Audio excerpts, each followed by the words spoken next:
오늘 우리가 함께 살펴볼 성경 본문은 히브리서 2장 14절부터 15절까지입니다. 히브리서 2장 14절부터 15절까지를 통하여 그리스도께서 이 땅에 무엇을 위하여 오셨는지, 그리고 이 땅에 오신 결과로 어떤 은혜를 우리에게 베푸셨는지를 함께 고백하도록 하겠습니다. 히브리서 2장 14절 15절에 기록된 하나님의 말씀을 낭독하겠습니다.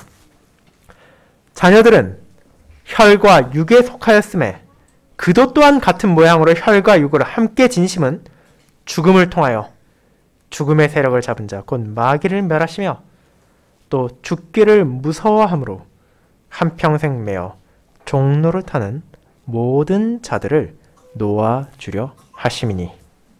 아멘.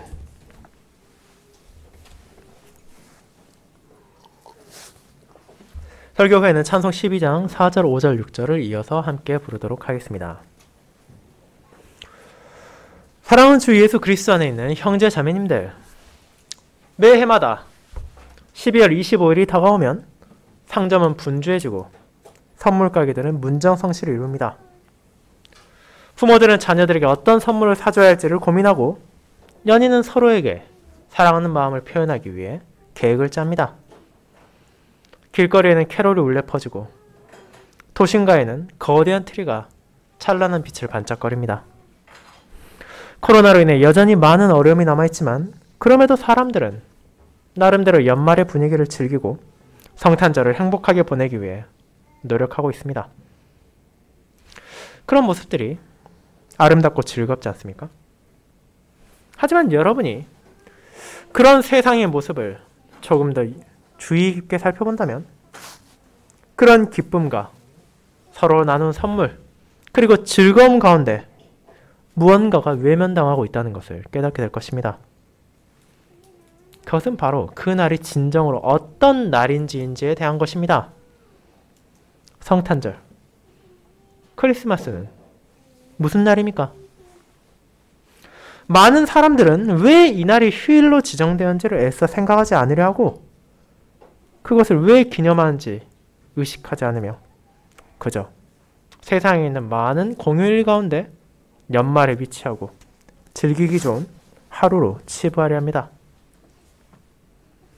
그렇다면 우리는 성탄절을 어떻게 바라봐야겠습니까? 신자는 점점 성탄절의 의미를 제거하고 그저 세상적 축제의 날로 만들려고 하는 사회의 풍조에 따라가는 대신 그 날이 가지고 있는 진정한 의미를 되새겨야 합니다. 그리고 이를 위해서는 하나님께서 자신의 말씀 가운데 무엇을 말씀하셨는지를 살펴볼 필요가 있습니다.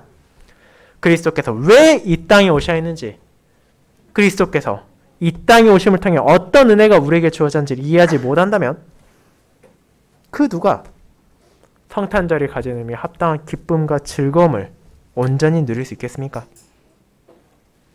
아무리 부모님으로부터 원하는 선물을 받고 연인과 아름다운 추억을 만들며 가족 간의 화목한 시간을 보낸다 하더라도 그 무엇도 이 날이 보여주는 하나님의 놀라운 사랑, 자신의 백성을 위해 베푸신 한없는 자비의 기쁨에는 비할 수 없습니다. 그렇게 그리스도의 탄생을 기념하는 주일을 맞아 우리는 히브리서 2장에 나타난 성탄, 그리스도께서 이 땅에 오신 것이 우리에게 어떤 은혜를 보여주며 이를 통해 어떻게 신자가 세상이 주장하는 순간적인 쾌락과 기쁨을 넘어 영원한 감사와 기쁨을 경험하게 되었는지를 살펴보도록 하겠습니다. 저는 이를 그리스도의 탄생에 가리키는 하나님의 은혜라는 제목으로 설교하며 성탄이 있어야 했던 이유가 무엇인지와 이를 통해 어떤 결과가 나타나는지를 고백할 것입니다. 그리고 이 모든 것을 살핌으로 하나님께서 저와 여러분을 포함하여 모든 주님의 자녀들이 어떻게 성탄절을 바라보고 어떻게 그 안에서 진정한 은혜를 경험할 수 있게 하는지를 나누어 보도록 하겠습니다. 이를 첫 번째, 그리스도께서 이 땅에 오신 이유, 두 번째, 그리스도께서 이 땅에 오신 결과로 함께 살펴보겠습니다. 먼저 그리스도께서 이 땅에 오신 이유를 나누겠습니다.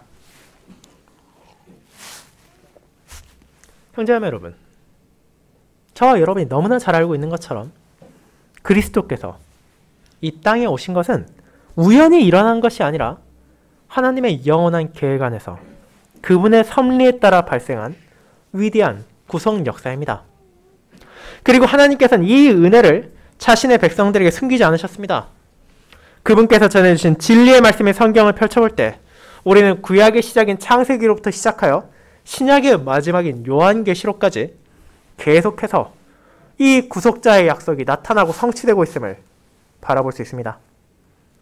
사람들이 애써 외면하려 하는 성탄의 목적과 은혜를 하나님께서는 이를 통해 끊임없이 우리가 되새기게 하시고 잊지 않도록 하신 것입니다. 그렇지만 많은 신자들도 자신들 눈앞에 펼쳐져 있고 하나님께서 들려주시는 그 놀라운 진리를 온전히 이해하지 못하고 있는 것 또한 현실입니다. 대부분의 사람들은 성탄과 관련하여 사복음서의 가장 첫 부분 정도만을 연상하기 쉬우며 조금 더 성경을 묵상한다면 아마도 창세기 3장의 약속을 생각하는 정도일 것입니다. 하지만 그 외에도 수많은 본문들이 그리스도를 가리키고 있으며 특별히 그분께서 이 땅에 오심을 지목하는 구절 또한 적지 않습니다. 오늘 우리가 함께 살펴볼 히브리서 2장도 그와 같은 본문 가운데 대표적인 하나입니다. 하나님께서는 히브리서의 저자를 영감하셔서 어떻게 구약의 약속들이 그리스도 안에서 성취되었는지를 보여주시므로 구약과 신약이 단절되어 있는 별개의 것이 아니라 하나님의 뜻 안에서 유기적으로 연결되어 있는 하나의 구속 역사를 가리키고 있음을 증거하십니다. 그리고 이는 이 땅에 오신 예수 그리스도의 탄생도 마찬가지라는 것을 보여주십니다. 주님께서 혈과 육을 입으시고 이 세상에 오신 것은 구약 성경에 나타난 여호와의 약속을 이루기 위해서이기 때문입니다. 그 사실을 깨닫도록 하기 위해 히브리서 2장은 그리스도께서 이 땅에 오신 이유와 그분께서 이 땅에 오신 결과를 명료하게 선언하며 이 사실을 모든 신자들이 함께 고백하게 합니다. 그렇다면 이제 그 본문을 한번 살펴보도록 합시다. 14절의 시작은 2장의 앞선 부분에 묘사된 하나님의 아들이 어째서 저와 여러분과 같은 혈과 육을 취하지 않으면 안 되는지를 상세하게 설명합니다. 이는 다음과 같습니다. 자녀들은 혈과 육에 속하였음에 그도 또한 같은 모양으로 혈과 육을 함께 진씹은 죽음을 통하여 라고 말입니다. 우리가 이 선언을 이해하기 위해 이 문장이 내포하고 있는 의미를 하나하나 생각해 보도록 합시다. 가장 먼저 나오는 자녀들은 누구를 가리킵니까? 우리는 본문에 나와 있는 바로 앞선 구절 13절에서 이를 발견할 수 있습니다. 볼지어다 나와 및 하나님께서 내게 주신 자녀라. 이 구약의 인용을 통해 히브리서 저자는 그리스도께서 이 땅에 오신 목적의 대상이 하나님께서 영혼 가운데 택하시고 구원의 창시자들을 통해 인도하시는 많은 아들과 딸, 자신의 백성이라는 것을 깨닫게 됩니다.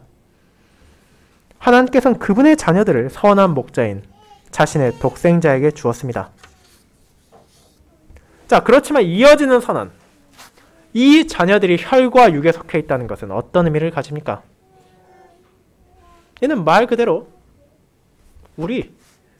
우리가 지금도 가지고 있는 피와 살을 가지고 있다는 것입니다. 그리고 여러분이 잘 아는 것처럼 이 땅에 존재하는 모든 혈육을 가진 존재는 언젠가 찾아올 죽음을 피할 수 없습니다. 자, 그런데 이것이 어떤 문제가 있습니까? 이 사실, 피와 살을 가진 자가 언젠가 죽음을 맞이한다는 것은 모두가 인정하는 그저 자연적인 법칙 아닙니까? 하지만 신자는 그런 죽음의 의미를 바르게 인식할 필요가 있습니다. 왜냐하면 불신자들이 이를 아무리 자연스럽고 당연하다 생각한다 하더라도 신자들에게서 죽음이란 결코 자연스러운 것이 아니라는 것을 알기 때문입니다. 모든 사람의 첫 조상 아담과 하와를 떠올려 보시기 바랍니다. 그들은 하나님의 형상대로 창조되었으며 이 땅에서 그분과의 아름다운 교제를 누리면서 살아가고 있었습니다. 그때 그들에게 죽음이 존재했습니까? 그 답은 그렇지 않습니다. 물론 이 세상은 사람이 죽는 것에 대해 너무도 당연하게 생각하고 있으며 끊임없이 그것을 경험하고 있기에 어떻게 그럴 수가 있겠냐고 의문을 품을 것입니다. 그러나 로마서 6장 23절은 다음과 같이 말합니다. 죄의 싹슨 사망이요. 이 선언은 태초에 하나님께서 인류의 첫 조상에게 하신 다음과 같은 말씀에 대한 결론입니다. 창세기 2장 17절은 아담과 하와에게 주님께서 무엇을 말하셨는지를 보여줍니다. 선악을 알게 하는 나무의 열매는 먹지 말라. 내가 먹는 날에는 반드시 죽으리라. 이제 자녀들이 혈과 육에 속해 있다는 것이 어떤 의미인지 아시겠습니까? 이는 하나님께서 창조하셨을 때 가졌던 자연스러운 상태가 아니라 오히려 죄와 타락으로 인해 저주 가운데 놓인 비참한 현실을 가리키고 있습니다. 모든 사람은 혈육에 속해 있습니다. 그 누구도 육신과 영혼에 찾아올 죽음을 피할 수 없습니다. 우리에게 이어지고 있는 첫 선조의 죄악에 대한 대가, 그리고 이 순간에 끊임없이 계속되는 우리의 죄에 대한 형벌은 분명 이 혈육의 죽음이 가리키는 몸과 영혼에 대한 영원한 심판을 전하고 있기 때문입니다. 하지만 히브리서 저자는 구약의 성도들도 이미 친숙하게 알고 있는 그런 죽음의 의미를 다시 되새기는 것에서 멈추지 않습니다. 하나님께서는 신자들을 그저 비통과 슬픔에 빠지게 하기 위하여 이를 알려주신 것이 아닙니다. 오히려 이는 이어지는 그리스도께서 이 땅에 오신 의미를 알려주기 위한 전제 조건에 불과하며 성탄의 의미를 되새김으로 진정한 기쁨과 감사를 마음에 품을 수 있도록 하기 위한 필수적인 자기 현실에 대한 바른 인식입니다. 그렇게 우리는 이어지는 놀라운 선언을 봅니다. 그도 또한 같은 모양으로 함께 혈과 육을 지니셨다고 말입니다. 이는 우리에게 구속주께서 참 사람이셨다는 것을 보여주는 대표적인 본문 가운데 하나입니다. 여러분이 보편신경, 사도신경과 니케아신경, 아타나스신경을 살펴보면 끊임없이 반복되는 것 중 하나가 바로 이 성자의 인성에 대한 것임을 깨닫게 되실 것입니다. 그리고 실제로 이것이 강조되어야 되는 이유가 있습니다. 그것은 그리스도의 성육신의 진리가 사람의 상식과 지혜로는 도저히 받아들이기 어려운 것이기 때문입니다. 우리가 너무나 잘 알고 있듯이 세상 사람들은, 그리고 저나 여러분도 자기가 이미 가지고 있는 것들, 그것이 권력이 되었던, 재산이 되었던, 명예가 되었던 그것을 자신의 손에서 내려놓기를 원하지 않습니다. 이미 가지고 있는 것이 충분해 보일지라도 더 좋은 것, 더 많은 것을 갈구하고 탐하는 것이 인간의 본성이지 않습니까? 심지어 그것이 일반적인 동정이나 자선을 넘어서서 자기 자신의 고통과 희생까지도 감수하게 하는 것이라면 이를 기꺼이 택할 수 있는 사람이 얼마나 있겠습니까? 거의 없을 것입니다. 그러나 하나님의 모든 자녀들을 위한 구원의 기반이 되신 예수 그리스도께서는 기꺼이 그 길을 택하셨습니다. 하나님께서 영원 가운데 택한 백성을 위하여 영원한 영광을 내려놓으시고 우리와 똑같은 피가 흐르는 살을 지니신 것입니다. 그것이 바로 우리가 기념하는 성탄절, 베들레헴에서 태어나신 예수 그리스도의 한없는 낮아심입니다. 그렇다면 왜 그분께서 이처럼 자기 자신을 낮추사 종의 형체를 취하기까지 하셨습니까? 다르게 말하자면 어째서 우리와 같이 혈과 육을 가진 몸으로 태어나셔야 했습니까? 그 이유는 다름 아닌 죽기 위해서입니다. 이는 결코 비유가 아닙니다. 그분께서는 실제로 이 땅에서 죽기 위하여 태어나신 것입니다. 여기서 주의해야 될 필요가 있습니다. 우리는 이것을 일반적인 사람의 생애와 동일하다고 생각해서는 안 됩니다. 모든 사람들은 죽기 위해 태어나는 것이 아니라 태어났기에 언젠가 죽습니다. 대부분의 사람들은 어떻게든 그 죽음을 피하고자 노력하며 과학과 기술의 발전으로 평균 수명이 비약적으로 늘어나고 있지만 그럼에도 혈과 육을 가진 사람은 언젠가 끝을 맞이할 수밖에 없으며 이를 통해 하나님께서 인간에게 주신 죄악에 대한 경고를 외면할 수 없습니다. 하지만 예수님, 우리의 주님께서는 어떠십니까? 그분은 참 하나님으로서 그 누구로부터 해로움을 받지 않으실 뿐 아니라 죽음을 경험하실 어떤 이유도 없으신 분이십니다. 그러나 죄에 대한 하나님의 공의, 아담과 하와에게 이미 선언되었던 그 말씀이 있는 이상 참으로 의로운 사람이 죄의 대가를 치르지 않는다면 그분께 주어진 하나님의 모든 자녀들은 죽음을 피할 수 없으며 그에 대한 두려움 가운데 어떤 평안과 위로를 누릴 수 없습니다.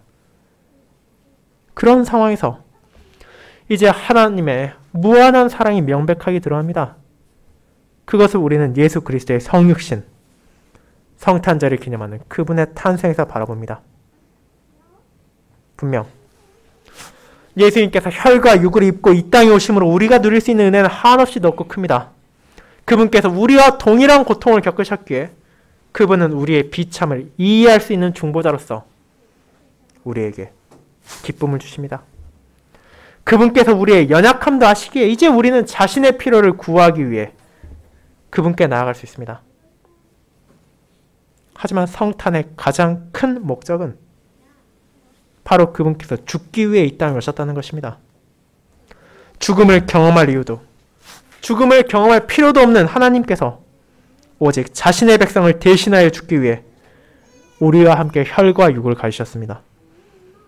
그렇게 이 탄생은 우리로 하여금 하나님의 사랑이 얼마나 크고 하나님의 신실하심이 얼마나 굳건한지를 바라보게 됩니다. 부패한 정치가 법조인과 대중들에 의해 끊임없이 왜곡되는 이 세상의 양량한 정의와 달리 하나님의 공의는 결코 변하지 않으며 그분께 사시는 말에는 조금의 거짓도 없습니다. 이 땅의 사람이라면 이제 어쩔 수 없다고 회피하고 적당히 넘어갈 수도 있지만 언약의 여호와의 신실하심은 그분의 공의에 있어서도 변하는 것이 아니기에 하나님은 그분의 말을 거두는 대신 자신의 독생자를 이 땅에 보내셨습니다. 그것이 바로 세상과 다르고 사람과 비교할 수 없는 하나님의 무한한 공의이며 하나님의 끝없는 사랑이고 성탄을 통해 기념하는 그리스도의 성육신의 목적입니다. 그리고 이 성탄의 목적은 구약시대에도 믿음의 선조들을 향해 계속해서 계시되었습니다. 인류의 첫 조상이 죄를 지은 후 그들에게 여자의 후손에 대한 복음을 전하셨습니다. 그리고 그 약속 안에서 뱀이 그의 발꿈치를 상하게 할 것임을 이미 보이셨으며 여호와의 백성을 건지기 위해 이 땅에 올 그분의 종을 가리키는 잘 알려진 본문 가운데 하나인 이사야 53장은 그가 멸시를 받고 간고를 겪으며 질고를 알 뿐 아니라 우리를 위해 찔리고 상하며 채찍을 맞으며 곤욕을 당하고 마침내 죽음까지도 맞이할 것을 알려주고 있습니다. 그리고 그 모든 것이 하나님의 구속의 약속 가운데 포함되어 있음을 가리킴으로써 이후에 오실 메시아, 자신의 백성을 죄에서 건지실 예수님께서 세상의 방식대로 살아가는 것이 아니라 오직 아버지의 뜻에 따라 고난과 죽음을 겪기 위해 이 땅에 오셨음을 알게 하는 것입니다. 사랑하는 성도 여러분, 우리는 이와 같은 그리스도의 탄생의 목적을 결코 외면할 수 없습니다. 세상 사람들은 성탄절의 기원을 외면하고 그것이 가지고 있는 그리스도의 성육신이 가지는 목적은 생각하지 않으며 순간적인 쾌락과 향응을 즐기는 하나의 날로 만들려 노력하고 있습니다. 그리스도께서 혈과 육을 가지고 이 땅에 오셔야 했던 자신의 비참을 바라보기는커녕 흥청망청 놀고 즐기기에 바쁠 뿐입니다. 그러나 우리는 이 날을, 성탄절을 어떻게 바라봐야 하는지를 알게 되었습니다. 성탄절은 파탄난 세상의 현실을 가감없이 보여줍니다. 아무리 사람이 노력하고 온갖 수단을 다한다 하더라도 해결할 수 없는 문제가 있다는 것을 감추지 않습니다. 창조되었을 때와 달리 죄 가운데 부패하여 영원한 죽음을 앞두고 있는 인간의 무력함을 이 날은 깨닫게 합니다. 그런 상황에서 그리스도께서 이 땅에 오셨습니다. 그리고 그를 통해 베풀어진 하나님의 선물은 이 세상에서 우리가 받을 수 있는 그 어떤 선물보다도 어떤 아름다운 사랑과도 비할 수 없는 놀라운 것입니다.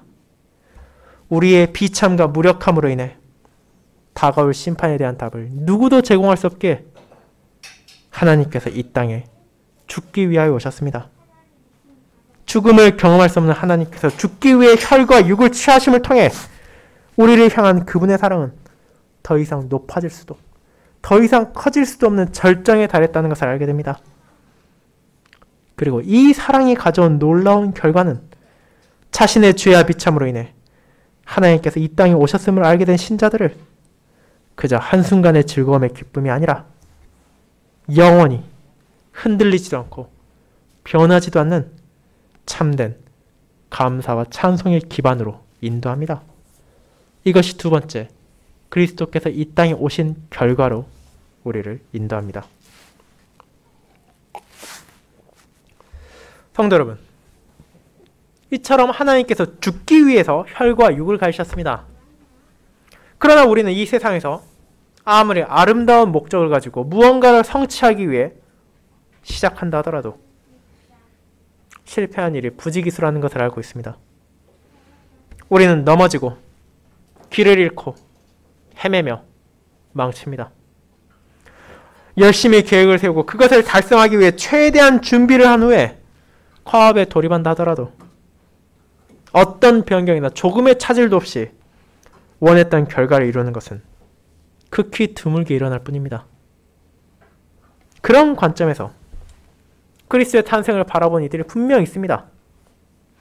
주님께서 이 땅에 오셨을 때 그분을 거부했던 종교 지도자들, 정치인들, 민중들은 왜 예수님께서 혈과 육을 입고 태어나셔야 하는지를 이 이야기를 거부한 채 그분께서 십자가에서 못 박혀 죽임당했을 때 마치 그분께서 전하신 가르침과 아버지에 대한 진리가 이루어지지 못한 것처럼 취급했으며 하나님을 대적한 사탄이 승리한 것처럼 여기기도 했습니다. 그리고 오늘날에도 예수님을 세상의 수많은 실패한 혁명 가운데 한 명으로 격화시켜 바라본 이들도 여전히 남아있습니다. 그리고 이 사실은 충분히 이해할 만합니다. 왜냐하면 그분께서 거두신 승리의 방식은 우리가 도저히 이해하기도 받아들이기도 어려운 과정을 통한 것이기 때문입니다. 그 누가 죽기 위해 태어나고 죽음을 통해 대적을 꺼올 수 있겠습니까? 만일 누군가 그렇게 하겠다고 말한다면 그 사람은 제정신이 아니라고 손가락질만 받을 것입니다. 그렇게 예수님께서 이 땅에 오신 이유도 그분께서 이를 통해 거두신 결과도 부족한 인간으로서는 받아들일 수도 받아들이지도 않을 허황된 것처럼만 보일 수 있습니다. 하지만 우리는 그것이 실제로 일어났다는 것을 알고 있습니다. 그것은 끊임없이 성경을 통해 증거되었음을 하나님께서는 믿음 가운데 깨닫게 하셨습니다. 구약 성경은 오실 메시아가 어떤 과정을 통해 승리를 거둘 것인지를 약속했으며 그것이 실제로 많은 사람들의 기대와는 달리 하나님의 종으로서의 끝없는 순종과 낮아짐을 통해 이루어질 것임을 선언했습니다. 신약 성경은 이제 실제로 이 땅에 혈과 육을 가지고 오신 예수님께서 어떻게 이 약속들을 이루셨는지를 증거합니다. 그리고 우리는 이를 통해 그분의 죽음이 패배가 아니라 오히려 영원한 승리의 선언이라는 것을 바라보게 됩니다. 그렇다면 왜 이제 그분께서 죽기 위하여 혈과 육을 입으셨는지를 생각해 보도록 합시다. 그에 대한 첫 번째 이유를 14절 후반부는 다음과 같이 설명합니다. 죽음을 통하여 죽음의 세력을 잡은 자, 곧 마귀를 멸하시며. 자신에게 주어진 양떼들이 죽음을 피하지 못하고 그 앞에서 두려워 떨고 있을 때 하나님께서 혈과 육을 가지고 죽기 위해 이 땅에 오셨으며 그 죽음을 통해 마침내 죽음의 세력을 멸하셨습니다. 이 표현이 담고 있는 의미는 어려운 것이 아닙니다. 이제 세상에 그 어떤 권세도 저와 여러분의 두려움의 대상이 되지 않는다는 것입니다. 그리스도께서 다시 오셔서 자신의 승리를 온 세상에 깨닫게 하실 그때까지 분명 신자를 공격하는 마귀의 세력들은 여전히 남아있을 것입니다. 불신자들은 점점 신자를 박해하고 세상은 진리를 거부하며 교회는 더 교묘하고 강력한 공격들을 마주하게 될 것입니다. 그런 현실 가운데 우리가 여전히 살고 있는데 어떻게 히브리서의 저자는 하나님께서 마귀를 멸하셨다고 말하시는 것입니까? 자, 생각해 보시기 바랍니다. 여기서 말하는 죽음의 세력이란 우리를 파멸시킬 수 있는 능력을 가진 자를 가리킵니다. 분명 사탄은 우리의 첫 조상을 유혹함으로 죄를 짓게 만들었고 그 결과 이 세상을 비참과 죽음으로 가득한 파탄으로 이끌었습니다. 그러나 그는 두 번째 아담이자 마지막 아담으로 자신의 백성을 위해 이 땅에 오신 예수 그리스도를 이겨내지 못했습니다. 그분을 향한 마귀의 모든 유혹은 실패로 돌아갔고 마침내 그분을 물리적으로 죽이려는 시도는 성공으로 돌아간 것처럼 보였지만 실제로는 그 자신의 파멸을 선포하는 것이 되었습니다. 마귀가 원했던 것은 예수님께서 아버지의 뜻에 순종하지 않고 그저 세상에 따라 사람의 방식으로 살아가고 이 세상의 쾌락을 쫓는 것이었습니다. 그렇게 그는 끊임없이 예수님을 향해 하나님의 뜻을 거부하고 자기 자신의 영광을 추구하며 명예를 얻고 이 세상의 보화를 마음껏 누리라고 속삭이고 유혹했습니다.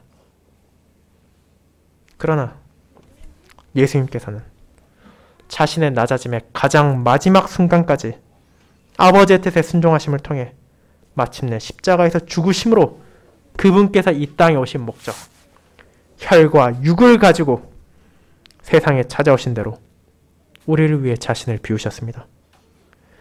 그분의 죽으심을 통해 마귀를 향한 최종적인 심판이 선고되었고 그가 아무리 사자와 같이 포효하며 먹잇감을 찾아 떠돌아다닌다 하더라도 그 입에는 이미 재갈이 물려졌고 그 발톱은 뽑혔기에 신자는 주님의 죽으심을 통해 마귀의 손발이 된 세상의 어떤 권세자라 하더라도 어떤 강력해 보이는 집단이라 하더라도 주님의 교회를 결코 무너뜨릴 수 없다는 것을 확신할 수 있게 됩니다. 그 놀라운 진리를 오늘 우리가 읽은 골로새서는 다음같이 선언했습니다. 통치자들과 권세들을 무력하여 드러내어 구경거리로 삼으시고 십자가로 그들을 이기셨느니라. 골로새서 2장 15절입니다. 십자가의 죽음이라는 그 누구도 생각하지 못했던 방식으로 하나님께서는 자신의 독생자를 보내신 목적을 성취하셨고 그리스도께서는 마귀와 모든 권세들을 무력하셨습니다. 그분께서 혈과 육을 가지신 참 사람으로서 우리의 자리에서 죽으셨기에 이제 그 어떤 세력도 그분 안에서 함께 죽고 그분 안에서 함께 일으켜진 하나님의 자녀를 이길 수 없게 되었습니다. 그리고 이제 히브리서의 15절은 주님께서 혈과 육을 가지고 이 땅에 오셔서 죽으신 또 하나의 이유를 보여줍니다. 또 죽기를 무서워함으로 한평생 매어 종노릇하는 모든 자들을 놓아주려 하심이니. 이 본문은 우리로 하여금 성탄, 그리스도의 탄생임을 왜 마음에 새기고 그날을 기념하며 기뻐하고 찬양해야 하는지를 보여줍니다. 그것은 그저 한 강대한 왕이 자신의 원수를 무너뜨린 것으로 끝난 것이 아닙니다. 그 날을 통해 주님께서는 자신의 자녀들에게 죽음에 대한 두려움을 제거하시고 그들이 종로로 사던 자에게서 자유롭게 해방시켜 주셨기 때문입니다. 과거로부터 지금까지 모든 사람들은 죽음에 대한 본능적인 거부감을 가지고 있습니다. 그것은 인간이 가진 가장 기본적인 감정 가운데 하나이기도 합니다. 죽음을 맞이할 때 사람들은 두려워하며 공포에 떱니다.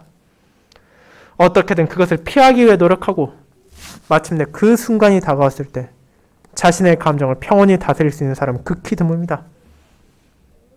그것은 인간의 비참을 가리키는 가장 강력한 증거이며 그 누구도 자신의 힘으로 극복할 수 없는 죄의 결과의 무서움을 나타내는 증표이기도 합니다. 하지만 이제 그리스도의 죽음을 통해 신자는 그 두려움에서 벗어날 수 있게 되었습니다. 그뿐 아니라 주님께서는 자신의 죽음을 통해 죽음과 마귀에서 결코 벗어날 수 없으며 한평생 그것에 종노릇하던 백성들을 해방시켰다는 사실까지도 알게 하셨습니다. 그렇다면 어떤 방식으로 이런 평안과 자유가 찾아옵니까? 우리가 앞서 읽은 골로새 2장 12절에서 14절은 다음과 같이 말합니다. 너희가 세례로 그리스도와 함께 장사되고 또 죽은 자들 가운데서 그를 일으키신 하나님의 역사를 믿음으로 말미암아 그 안에서 함께 일으키심을 받았느니라. 또 범죄와 육체의 무할례로 죽었던 너희를 하나님이 그와 함께 살리시고 우리의 모든 죄를 사하시고 우리를 거스르고 불리하게 하는 법조문으로 쓴 증서를 지우시고 제하여 버리사 십자가에 못 박으시고. 그리스도는 이 땅에서 죽어 마땅한 우리를 위하여 혈과 육을 가지고 죽기 위해 오셨습니다. 하지만 그분의 죽음 그 자체가 모든 것의 목적은 아닙니다. 그분의 죽음과 떼어놓을 수 없는 것이 있다는 것을 우리는 기억해야 합니다. 예수께서는 죽기 위해 자신을 한없이 낮추사 우리와 같은 모양으로 피와 살을 가지고 태어나셨지만 동시에 그 죽음을 통해 드러난 승리를 확정하는 부활을 위해 죽으셨기 때문입니다. 즉, 그분의 죽음만이 아니라 부활하심을 통해 하나님의 구속사역을 성취하기 위해 이 땅에 오셨습니다. 그리고 이 사실이 우리가 본문에 앞서 읽었던 골로새 선언을 통해 드러납니다. 우리는 믿음 안에서 그리스도의 죽음에 참여하게 되었습니다. 그것만이 아니라 우리는 그분의 일으키심에도 함께하게 되었습니다. 우리는 죄악과 비참으로 인해 죽음을 피할 수 없는 존재였으나 주님께서 우리를 대신하여 죽으심을 통해 하나님의 공의를 만족하셨습니다. 그리고 이제 자신의 자녀들의 죄를 용서하시고 우리를 향한 죽음의 선언을 십자가에 못 박으심으로 우리를 자유하게 하셨습니다. 그것이 오늘 본문에서 이어지는 17절에 그러므로 그가 범사의 형제들과 같이 되심이 마땅하도다. 이는 하나님의 일에 자비하고 신실한 대제사장이 되어 백성의 죄를 속량하려 하심이라는 말씀을 보여주는 것입니다.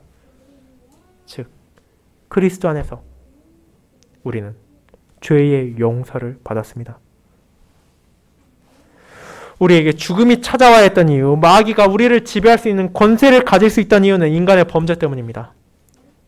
하나님을 대적한 그 죄의 결과 세상에 어떤 사람도 죽음을 피할 수 없고 마귀의 족쇄에서 벗어날 수 없었습니다. 그러나 그리스도의 죽으심과 부활하심을 통해 그 족쇄가 끊어졌습니다. 즉, 우리와 같은 혈과 육을 가지신 대제사장의 온전한 속죄사를 통해 나의 모든 죄가 용서받았고 나에게 찾아올 육신의 죽음은 더 이상 두려움의 대상이 되는 것이 아니라 우리로 하여금 더 큰 영광으로 인도하게 되었습니다. 그리고 이제 우리는 사탄의 노예가 아니라 하나님 안에서 자유한 자로 살아갈 수 있게 되었습니다. 분명 이 세상엔 여전히 죽음이 남아있습니다. 그러나 그것은 이제 더 이상 우리에게 두려움의 대상이 아닙니다. 이제 우리는 그 죽음이 우리에게 찾아온다 하더라도 그날 우리가 주님께 더욱 가까이 나아가며 이제 그 안에서 우리의 혈과 육까지도 그리스도의 날에 새롭게 하나가 되어 놀라운 영광을 누릴 것을 바라볼 수 있게 되었습니다. 그뿐 아니라 이 땅의 삶에서도 여전히 죄와의 투쟁은 이어질 것이나 주님의 은혜 가운데 우리는 자신의 능력으로는 결코 시작할 수 없던 순종의 발걸음을 내딛을 수 있게 되었으며 그 길 안에서 성령님의 인도에 따라 우리를 기다리는 완전한 목적지로 향할 수 있는 은혜를 누리고 있습니다. 그것이 그리스도의 죽음의 결과이며 그분께서 성취하신 성탄, 성육신의 목적입니다. 사랑하는 형제자매 여러분, 이 세상에는 앞서 언급한 것과 같이 아무리 선한 목적을 가졌다 하더라도 그것을 온전히 이루지 못하는 경우가 너무나 많습니다. 수많은 사람들이 피와 땀을 흘리며 헌신한다 하더라도 목적을 달성하지 못할 때가 있으며 심지어 자신의 목숨을 바치고도 그 결과를 얻지 못하는 경우도 있습니다. 그러나 온전하신 하나님께서는 그분의 뜻을, 그분의 계획을 조금의 부족함도 없이 가장 적합하고 합당한 방식으로 이루십니다.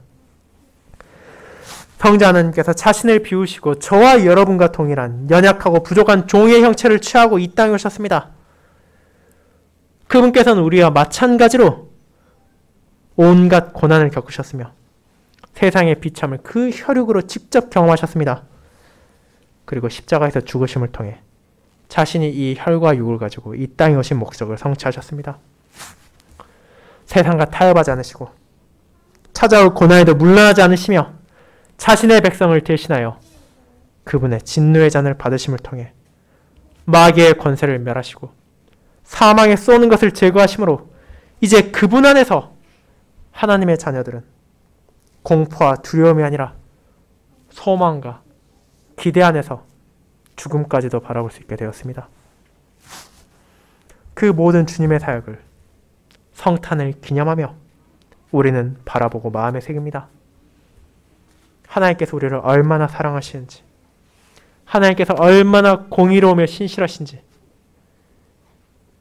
그리고 그 하나님께서 우리에게 얼마나 큰 은혜를 베푸시고 우리를 돌보시는지를 우리는 마음에 새깁니다.